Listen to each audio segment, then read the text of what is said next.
ഈശോ മിശിഹായിക്ക് സ്തുതിയായിരിക്കട്ടെ. ഇന്നത്തെ വചനഭാഗം 1 കൊരിന്തോസ് 6 അധ്യായം 20 നിങ്ങൾ വിലയ്ക്ക് വാങ്ങപ്പെട്ടവരാണ്, ആകയാൽ നിങ്ങളുടെ ശരീരത്തിൽ ദൈവത്തെ മഹത്വപ്പെടുത്തുവിൻ. പ്രിയമുള്ളവരെ, ഈ വചനഭാഗത്തിലൂടെ ഈശോ നമ്മോട് പറയുകയാണ്, നാം ഓരോരുത്തരും അവിടുത്തെ അമൂല്യമായ തിരുരക്തത്താൽ വീണ്ടെടുക്കപ്പെട്ടവരാണ്. പാപത്തിന്റെ അടിമത്തത്തിൽ നിന്നും ഈശോയുടെ തിരുരക്തത്താൽ നമ്മെ വീണ്ടെടുത്തു.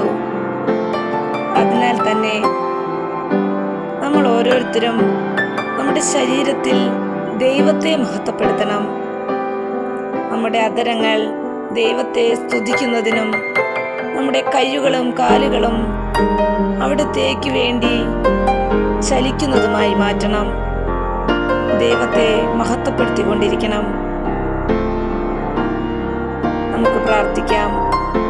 ഓ ഈശോനാഥ, അങ്ങയുടെ തിരുരക്തത്താൽ ഞങ്ങളെ കഴുകി വിശുദ്ധീകരിക്കണമേ. ഞങ്ങൾ ഓരോരുത്തരെയും അങ്ങയെ മഹത്വപ്പെടുത്തുവാനായി അങ്ങ് അഭിഷേകം ചെയ്യണമേ.